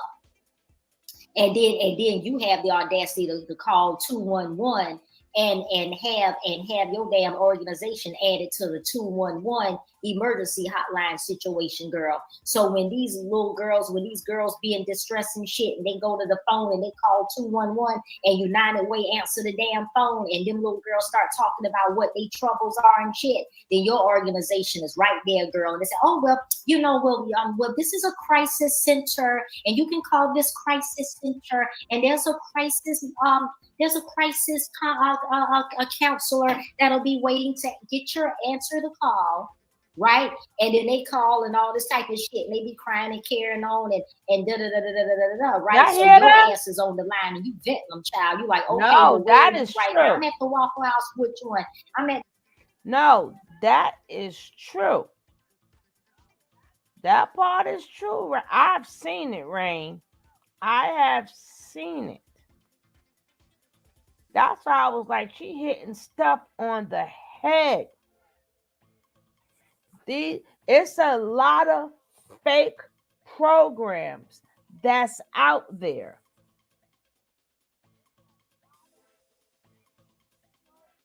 And they don't come in as men, they come in as women. They send the women out. Oh yeah, we got a program. That's why you hear a lot of women say they were abused when they went to certain programs. How many women say I was abused. I went to this program thinking they was going to help me, and I got abused. And then if I'm an officer or something, I don't know you fake. I don't know your organization is fake. All I know is I have a list of organizations. How old are you? 18. Okay, their job is to make sure there's a bed. Oh, you got a bed for this girl? Okay, can I send her there? Fine. You got a lot of kids that say they went to these foster cares, they got abused. A lot of women say when they went to these shelters, they got abused. Yeah, that is real, Rain Baby. That is real. Matter of fact, I'll find you some of them on YouTube.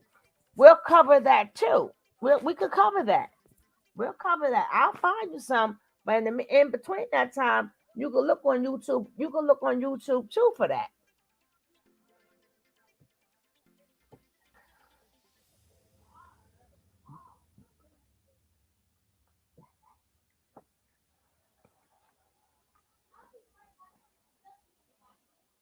That's a beyond shame, but it is what it is. It is what it is, sweetie. That's why we have to keep on making these type of videos to get this information out there. We got to get this information out there. Pass on the information. Hear all the game that she's kicking. Listen to the game.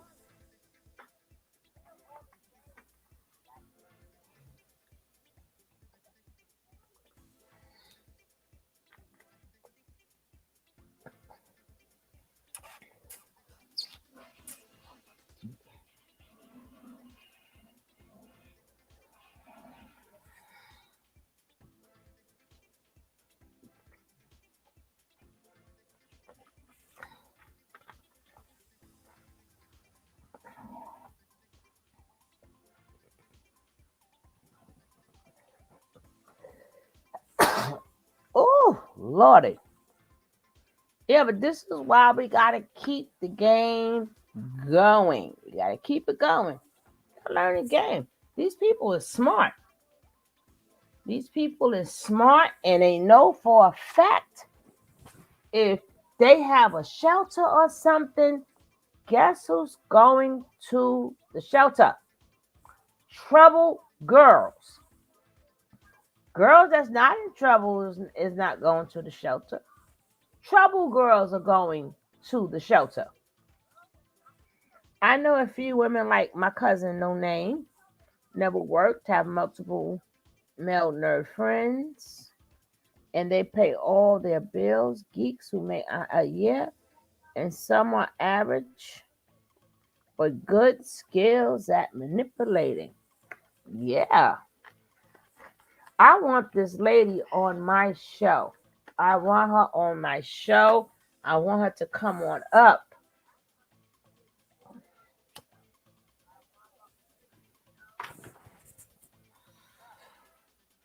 I want her on my show. The Waffle House over here by Garrett's popcorn. I'm over here at the Waffle House over here by Georgia Tech. I'm at the Waffle House over here in Stockbridge. I'm at the wherever the hell she at, right? So then what you gonna do, girl, you gonna get in your Range Rover, child. You gonna get in your damn and you gonna ask her, do you have any children? If she say no, you in there like swimwear. Girl, you get your ass in the car, girl, and you bring somebody with you because you don't know who in the hell you about to go pick up. You go over there, girl, and you pick her up, child, and you put her in a hotel. You put her in a hotel for the night and all this type of crap. You pick her up the next day and you take her down to your office. And then you quit, and then you will sit up, girl, and you will quiz her, and you will ask her all kind of damn questions, right, about her mama, her daddy, her life experience, her educational level. What was her last job? This, that, and the other thing. What does she want to do with her life? And da-da-da-da-da. You find out what her skills are. You find out what her abilities are. You find out what her deficiencies are. You find out where she is emotionally. You find out where she is cognitive. You find out where she is in every which way but loose. okay, and all of this type of thing, right? Then bam, then before you know it or whatever, you go ahead and you put her in your transitional program. Before you know it, you got her working at your office. Before you know it, you got her doing this, that, the other thing, and da da da da da da da da. And before you know it, child, you got her doing whatever you want her to do. You got her doing something illegal. Oh, she doing something illegal. Now let's not even play. She doing something illegal. You might not have her out there on the host roll because you might just not really be completely all the way off the chain like that to just put her ass on the cone. But you're gonna have her doing something. She gonna be running checks. She gonna be doing something. And whatever she gonna be doing, she gonna feel like it ain't just right, but she ain't gonna question you because she don't have enough life experiences to know what fraud and what forgery and what white collar crime. And she don't really understand all that shit. She just so grateful that she got a place to stay. She's so grateful that she got 3 hot meals. She's so grateful that she ain't gotta sell her ass. She's so grateful that whatever, girl, she'll do anything, girl. Before you know it, you done bought her loyalty. Before you know it, you done bought her loyalty, and before you know it, you'll be bringing her up in the things of fraud and forgery instead of bringing her up in the things of God. You're gonna be bringing her up in the things of white collar crime. Okay, and before you know it, child, you're gonna have that little girl in some hotel somewhere doing illegal butt injections and putting fix-a-flat in somebody's ass, girl, $400 a piece or whatever the case might be. And you're going to separate yourself from it. You're going to have her to set it up. You're going to have her going over there doing it. Ain't nobody going to ever see you. Ain't nobody going to be able to connect and tie you to that money or nothing like that. Before you know it, the police done arresting her. Before you know it, she down there in jail, and stuff like that. Before you know it, girl, when them women done died in the hotel and stuff, and now, girl, she looking at charges, okay? And she might say, you the one that you were the mastermind behind it, this, that, and other thing, but where's the proof at? Where's the proof at? Where's the proof at? Because she brought you all the money in cash, so where the proof at? And then what you gonna say? You gonna turn around and tell the police and stuff like that she was your employee, she was a troubled girl. You don't know, where she got this idea from. Maybe she got connected with an influential element, in the street or whatever, and she might be afraid to tell exactly who her real connect was, and she's just afraid, and that's why she's implicating you and da da da da da da da da da da da da da.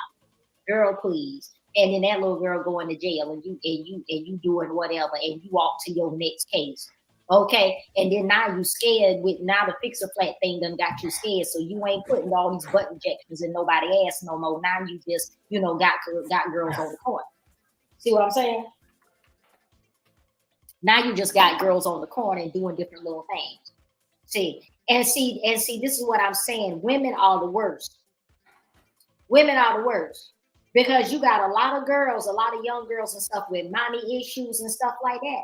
And they're easily influenced. They're easily influenced. They're gonna be a part of something. They're gonna be a part of something because that's their problem, is they wanna belong. They wanna belong, they wanna feel accepted, so they're gonna be in something. Before you know it, they're gonna either be a prostitute, they're gonna be an escort. They're going to be something, a prostitute, an escort. Girl, they're going to be joining, Jim Jones in Guyana. They're going to do something because what is it about? It's about acceptance. It's about pseudo fake love. It's about it. See, that's the same kind of energy and whatever that make people join gangs. It's the same thing. It's the same thing. The loyalty. People that have a strong need for loyal commitment, and people that have a strong need to feel protected, and people that have a strong need for respect and for protection that is not going to be taken away. Those people join gangs. If you sit down and talk to people that are in gangs and stuff, like teenagers and stuff, that fool up with gangs, and you ask them what made you join this gang, and they will tell you. I mean, they're not sophisticated enough to be able to express it in a way that is that really is real comprehensive. But in other words, what they'll tell you is that they joined the gang because they needed some people to have their back, and they wanted to feel like they was a part of a family, and they wanted to know that no matter what, somebody was going to always have their back. So what does that equate to? Basically, what that means is that the person has been violated in some kind of way where they felt like they were left vulnerable in a time when they really needed to be protected.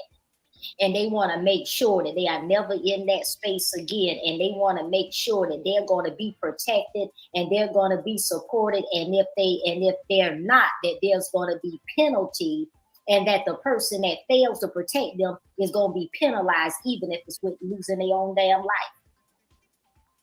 That's the gang. That's the gang mentality. That's the gang mentality.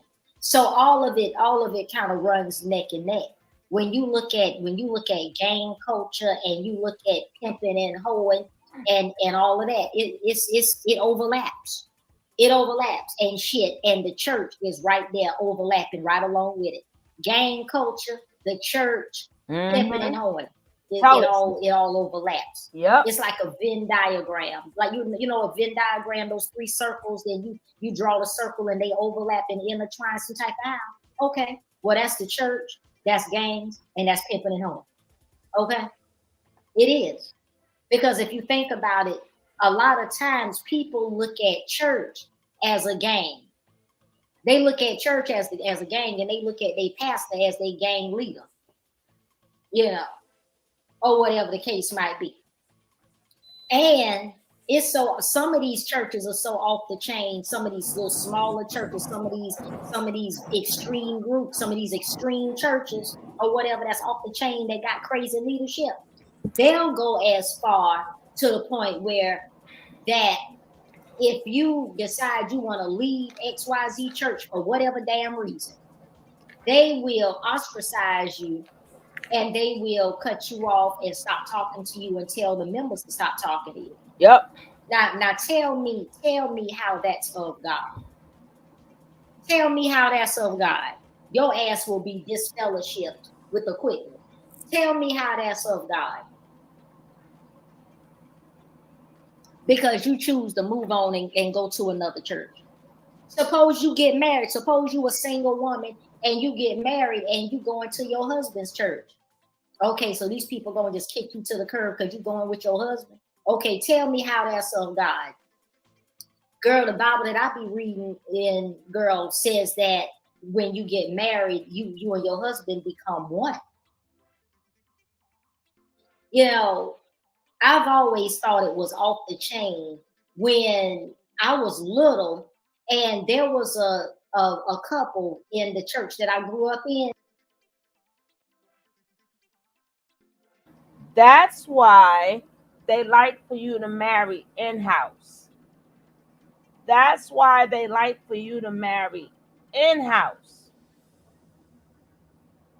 They don't like for you to go out and find love. They want you to pick, just like in carbonation. They want you to pick the people that are there, whether you love them or not. Whoever's doctrinated by them, they want you to pick them. So they don't have to go through all of that. I doctrinated you. I want you to pick them.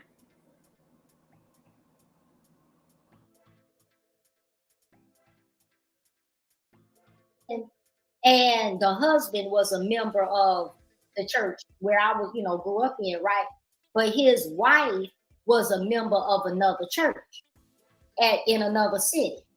So what they used to do, and I just thought it was ass backwards, but that's how they ran their house. And I thought that was crazy as a little girl. But what they would do is they had two daughters, two little girls. The two little girls would come to Sunday school with the daddy. And then after Sunday school, they would go with their mama to Sunday morning worship over there at the other church. I'm like, okay, okay, what is this? Co-parenting? Y'all co-parenting, but yeah, this is a co-parenting arrangement, but y'all niggas live in the same house, under the same roof. Y'all should have figured this out before y'all got married. That's crazy. That's crazy.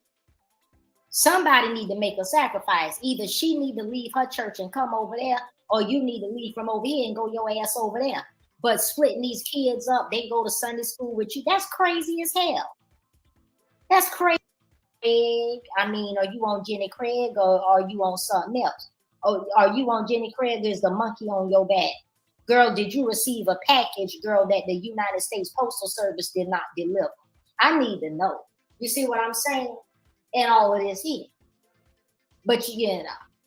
See, again, we going back to this whole calamity about what now? The pimp game. Girl, it ain't, I'm telling you now, all of this whole dilemma and calamity, and y'all feeling like, you know, the pimps and stuff is Sweet Daddy Williams. No, girl, you gotta understand that the pimp don't have one particular look. Let's get that under damn student. The pimp don't have one particular look. Girl, the pimp is, girl, a lot of these ministers and stuff be pimps. A lot of these associate ministers at these churches and shit, these females be looking all sanctified and be looking all sanctimonious, girl, and be looking all chaste and be looking all saved, girl, and all delivered, girl, honey, and child, and got women lined up, girl. Got them lined up, child, like pins at a bowling alley, ready to get knocked down. Okay. And all of this here. And then the thing about it is, girl, you got to watch it, because in them gay churches, and I'm not gay bashing and shit, but damn it, I'm going to tell the truth. I tell the truth on everybody, so whatever. A lot of these damn gay churches and shit, especially in these major cities, i.e. Atlanta, i.e. Chicago, i.e. Baltimore, i.e. Miami, i.e. Los Angeles, and etc. Girl, a lot of these gay churches and shit is a bedrock to get turned out and to get put on the host roll and to find yourself in all kind of crime and all kind of shit. Because a lot of these girls and stuff like that, or whatever, and guys too, but I'm specifically talking about these females, and I'm talking about how you get tied up and tangled up in I know that part. I don't know about them churches. And in the hallways of whoredom, okay, and pimpification.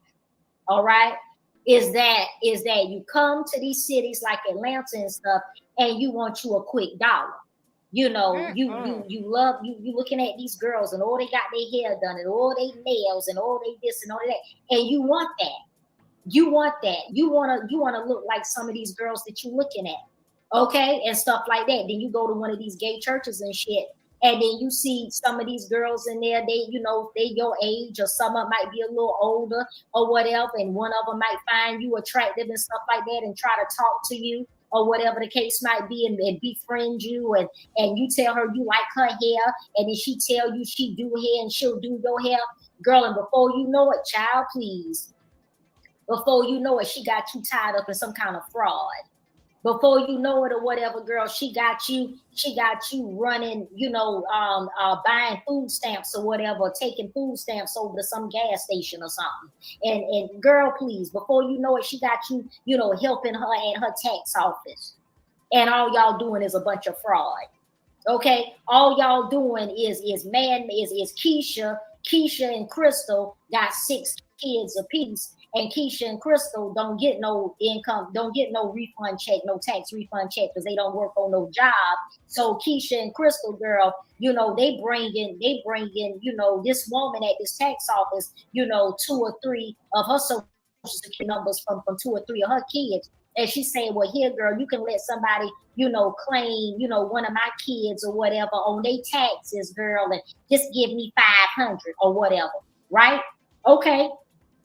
And you get this little girl, this young lady or whatever in the church. She going to this church with you or whatever, and you get her certified as a tax preparer, okay? And she's sitting up in your office preparing taxes in your office under her tax preparation.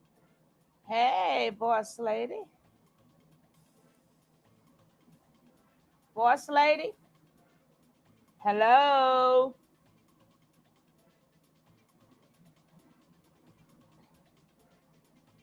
Boss lady.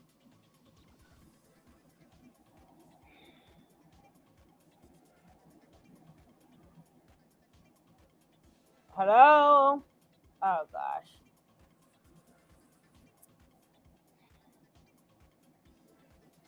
Guys, if you are enjoying this content, let me know. Because see, we're gonna be talking about the real life. Like I said, I'm still gonna continue with the nature nut, but if you stroll through my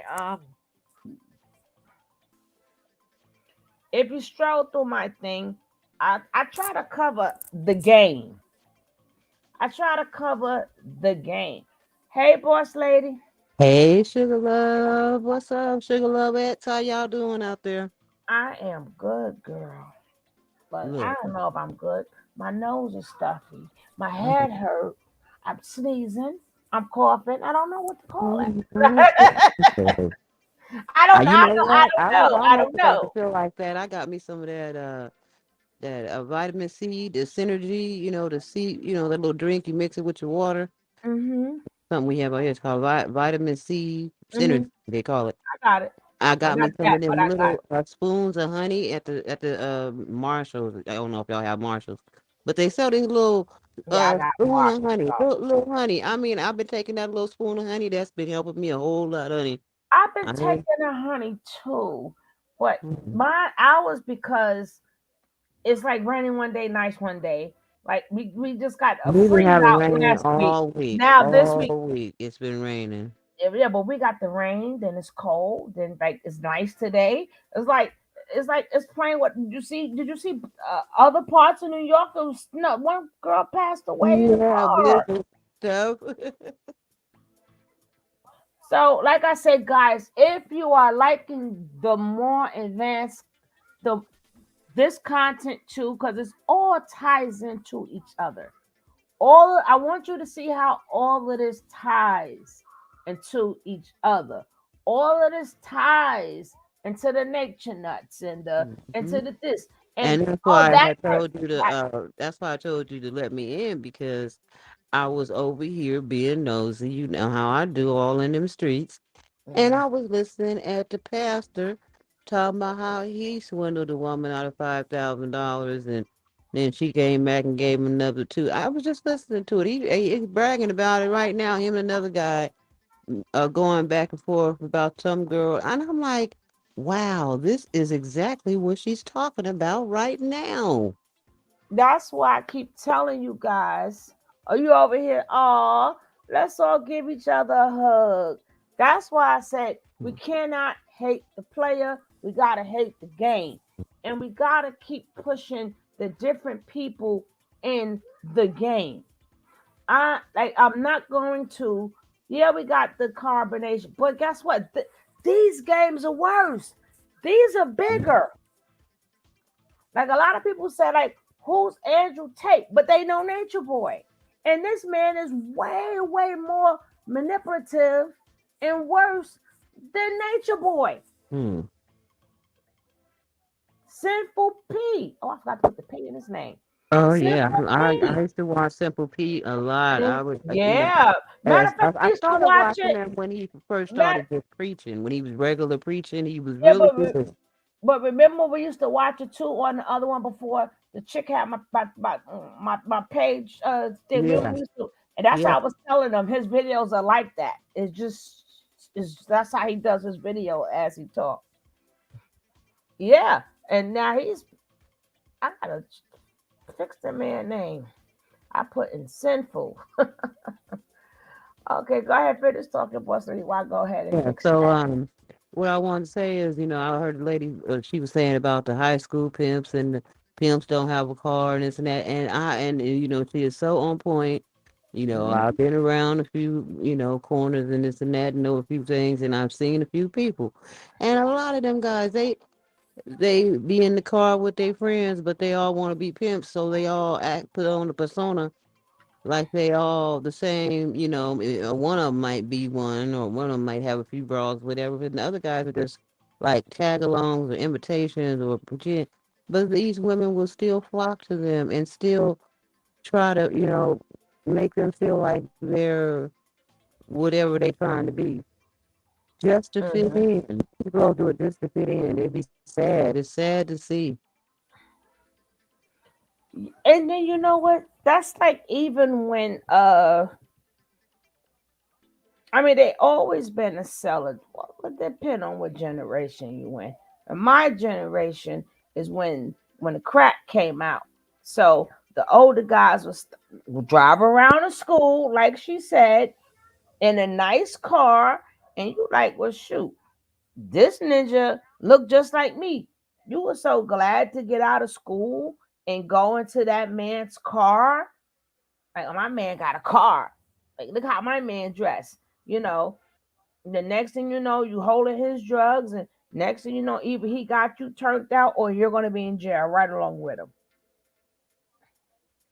But we all have seen this in different degrees, and it's just the point I want to make to people is just that quick. A snap of a finger could change your whole child's life, your life, and it just doesn't stop at kids. They get adults and the elderly too. You know how many shows I be watching them shows like crazy. How they sit up there. They had one lady, the man had her pay to go to someplace. When she paid, took about he got an inheritance or whatever. He only trusts her and all this other stuff. And then the money that was she was supposed to give to him, when she sat down, he all of a sudden he couldn't make it. The friend and the guy who gave it to her asked for it. Well, I need the paper. So she's looking at her bag and she can't find it, not knowing they did a switcheroo on her. You understand what I'm saying? They did a switcheroo. So in her mind, something's going to happen to him or he's not going to get it. So she kept paying that money. She paid that money. And then he needed this. Then she paid the money. And it's bad when you got kids involved. And these are grown kids. That's you getting used. You getting scammed. And they turn against their kids. That's why I said there is no particular, like, you never know what you're going to be going through in your life that will make you vulnerable. You may be the strongest person now. You may be, and nothing can go by you, but hey, God got a way I forgot what they say. God got a way. He got a sense of humor, and you never know what you may be like that vulnerable. And then that person may come to you, oh, your husband, my wife just passed too, not knowing he's scamming you, and then they start speaking upon them being lonely, but not knowing he's scamming you.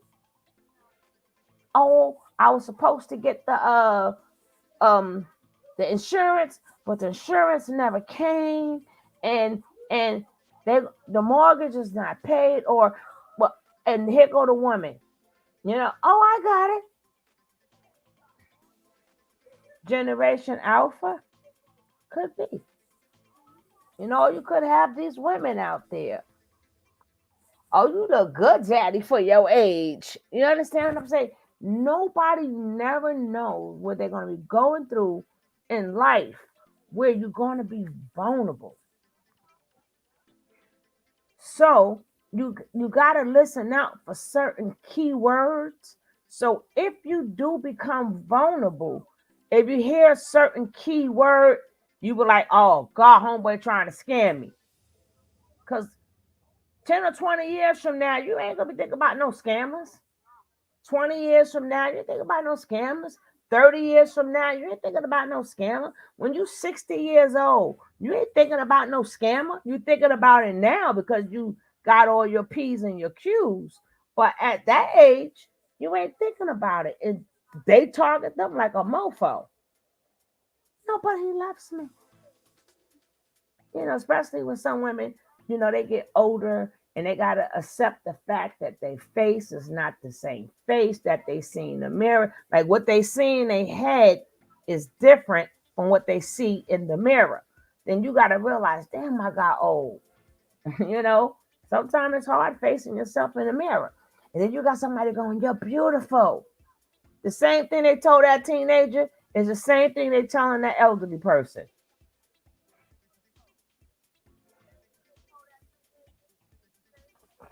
That's why I say we got to start going after the game, baby. Because that man, Andrew Tate, ooh, mm-mm-mm, mm-mm-mm-mm-mm.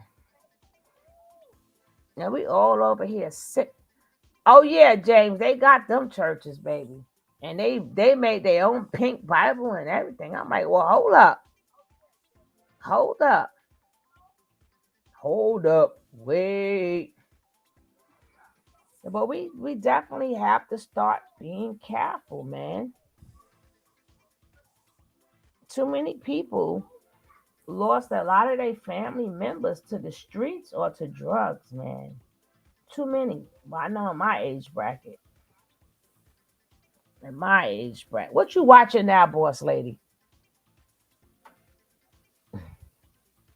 I'm not watching nothing. I'm sitting up here listening to you. I was just I wait for really, you to cut in.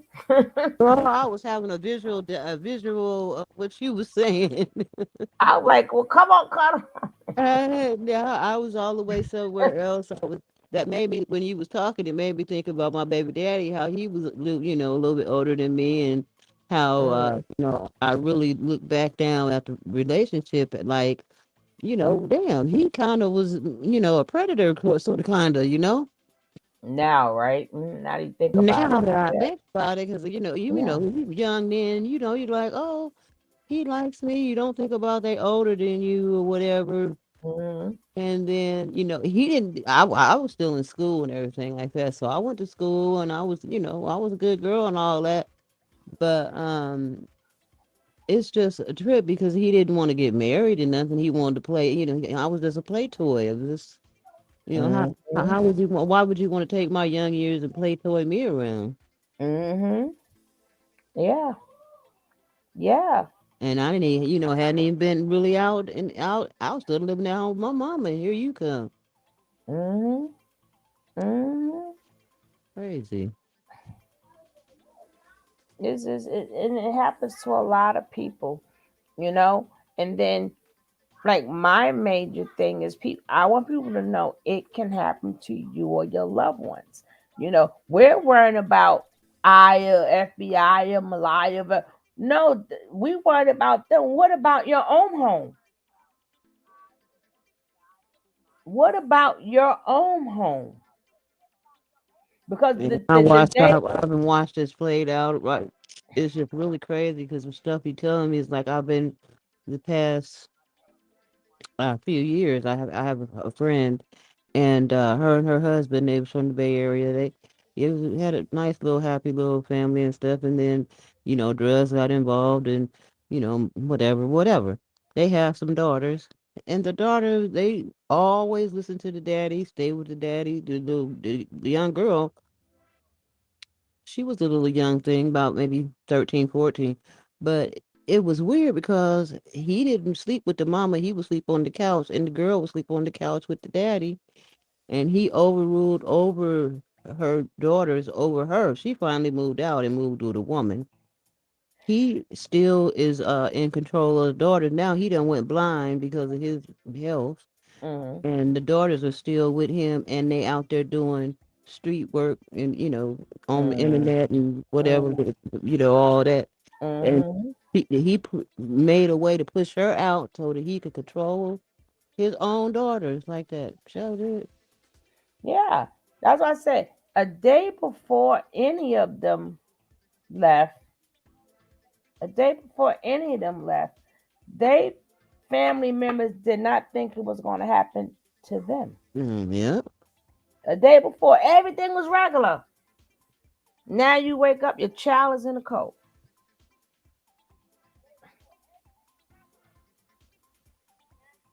That's why I said, we gotta have to just start exposing whatever we can expose. You know, Mm-hmm. people Yeah. or whatever. Yeah. So on that, just because, I mean, it's like, I don't know what's wrong with men that are, say, from the age of 18 to 45. They walk right past you, but you in public, won't even say hello, won't even acknowledge you. I mean, it's just an epidemic, and I just be like, this is weird. What's wrong with these young people? They don't know how to respect and say hello, or how's your day, how you doing, and keep on going. And nothing. They won't even acknowledge you. That's how much society has got them against being respectable or showing any kind of concern or anything towards women. It's weird. I just had a girl run to my door a few minutes ago, well, earlier before I got on here, and she was screaming and hollering. I said, "What's wrong?" Her husband done jumped on her and ran her down, and she didn't have a phone. So and it's that, and it's just crazy because she had her two daughters with her, and they seen all that go on. The mama, she they went crazy and did whatever they did, but she got these two daughters, little baby girls, look like 2 or 3 years old, sitting there watching all this go on. So what do you think that's the kind of effect that's gonna have on them? And Mm-hmm. this girl turn around and tell me after all this going, after I get her to calm down, she tells me that this man that almost beat her to death and put her in a coma, and she just still went back and was messing with him. I said, "This is crazy." I, I I didn't know what to say to her. I told her, here, I gave her a phone.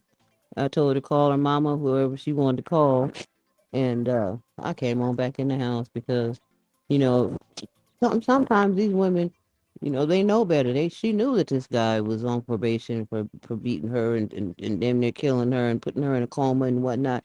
And you would jeopardize everybody else by letting him come around here. I, But they I don't. But they don't think like that. Once you hooked, it's like they forget everything. It's sad, but you know how it be. They forget everything. They forget everything.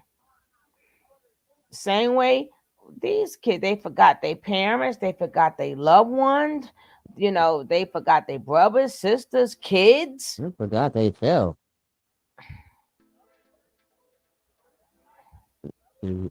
My mama always told me self-preservation is the law of the nation. That's when your back is pushed up against the wall.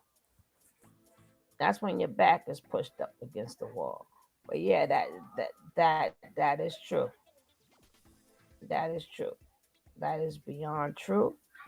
But when your back is against the wall, baby, that's why all that we need men stuff. I'm like, no, because our back was pushed up against the wall. We will survive. Mm, Believe me, we have. Not we will. We have, and we will continue mm, to mm. survive. So we ain't never go hungry because a man left.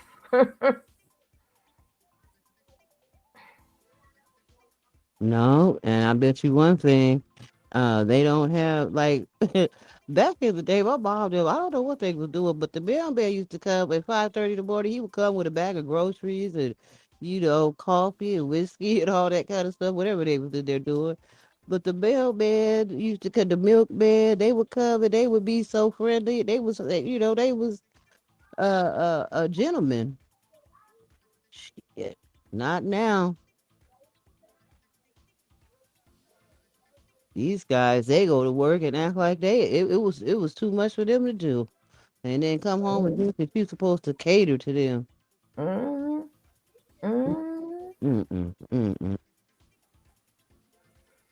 But I I, can I I always probably, taught my daughters when they were young. I said when they would go out and play, playing with the kids and whatnot. I said, don't let no boys, ain't no tag, ain't no playing tag, touch, none of that because boys don't know when to stop. And one time there was this little teenager who stayed to ride by us, and he wrestled my daughter down or something, and she came and told me. I called the police on his ass. Come to find out, he had been going around, R girls and all that kind of stuff. So you got to be careful with these youngsters too. Mhm. ooh, and I'm gonna finish the rest of this tomorrow. Cause how much time we was on here? Well, we did our 4 hours. We out of here. I'm tired. Gotta Okay, get, yeah. I Wow, gotta get my, I hope huh? that that's the thing. I hope you saved this live you're doing today. On If you Beagle, are, they can't save their lives. You mean you hope somebody recorded it? oh yeah. Okay, let me see if I can record some of it. You better get some of it. All right, guys. Thank you for being here. I appreciate you. And I will see you guys tomorrow. Peace. So tomorrow, And, I love you and I will tomorrow. come on. Okay. Damn, I wanted to come on early because I know y'all gonna be out tomorrow. It's New Year's Eve. Y'all gonna be partying and stuff. But if not, we might mess around and bring it in together. Well, I'm gonna bring it in first, We right? going. Me and my grandkids, we going to church. I do not leave the house for New Year's Eve. I'm sorry. I will be praying in the house. No, it's around the corner. We going. I wouldn't. It could nope. Mm-mm. Maybe because there's so much bucking going on out here. No, ma'am. Oh yeah, well maybe No, out there. ma'am. Pow, pow, pow. I mean, you just don't. It's like Yeah, nonstop, and you're like, I heard it earlier. no, no, no, ma'am. Like some people go, they probably leave like about 9 or something. But I'm like, I got to come back in. No, they don't stop to 2 or 3 o'clock in the morning. I mean, but it's not as much, but they're still popping. No, ma'am. No, ma'am. Me and the Lord will be together, and this will be the church, and we will be together in this house in the name of the Lord. No. Okay, talk to y'all later. Bye. All right, guys. Peace out. And don't forget, like, comment, and subscribe.